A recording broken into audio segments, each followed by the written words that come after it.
Hi, my name is Alexander the Great. And I am Xerxes of Persia. I, Alexander, was born on the 20th of July, 356 BC, to Philip II of Macedon and Olympias of Epirus, in Pella, Macedon.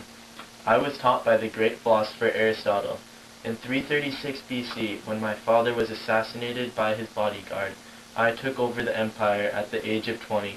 After 12 years of constant fighting, I died in Babylon in the year 323 BC.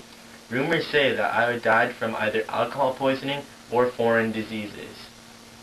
And I, Xerxes, was born in Persia in 519 BC. My predecessor and father was Darius of Persia, and my mother was Atossa, queen of Persia. I was their oldest son. When my father died in 486 BC, I took over his throne when I was 36 years old. During my reign of power, I conquered countries like Egypt, Babylon, and other smaller countries. After 18 years of ruling, I was assassinated by stabbing and ended my reign in 465 BC. I was buried in Persia. Today, we are here to discuss the topic of whether or not war is inevitable. Xerxes, what is your view on this topic? In my point of view, war is not inevitable, because there are always other alternatives for solving disagreements. But your country went to war so many times. That's only because my people felt that being hostile was the only way we could solve our disputes and get vengeance on the Greeks for all the destruction they caused to our people and homeland. If it were up to me, I would have found a peaceful alternative. But I decided to be a leader to my people and not a leader to myself. Regardless, war is inevitable because that is the only way to gain land and to eliminate threats. War is not the only way. You don't have to fight for land. You can pay other countries to get their land, and you can settle a disagreement with a negotiation rather than with force. And in return, you will most likely have very less enemies. Well, anyway, war has been the most popular way for thousands of years. It has only been that way because other countries chose the less civilized way of resolution.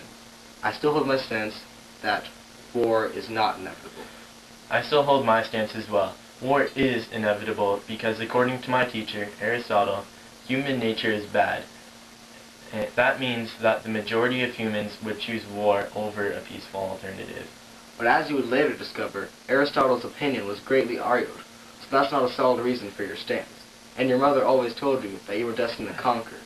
You were told that you were son of Zeus, and that also confirmed your destiny, which means that for you, war is neither inevitable or non-inevitable, because it was really just your conquering that was inevitable. You're right, that doesn't mean that war is inevitable or non-inevitable, just that my victory was inevitable, which was shown by the fact that I never lost a single battle. Also, I had the option of taking over by diplomacy or some other method. War was my personal decision and not inevitable.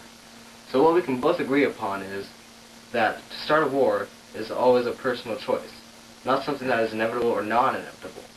For a person that is violent or warlike, it will seem inevitable to them because their character forces them into war. For someone who is peaceful, their character would have them surrender instead of fight back. Or for someone that doesn't always choose the path of war or the path of peace, such as me, they can be swayed either way by the opinion of the people. So, overall, you are saying that war is really the choice of the opposing leaders, whether or not to go to war. It's not inevitable or non-inevitable, and it's just their personal choice on how they choose to handle the situation that is at hand. Correct. So in a sense, we are both right and wrong. I guess so. So, I guess we could put that controversial question to rest.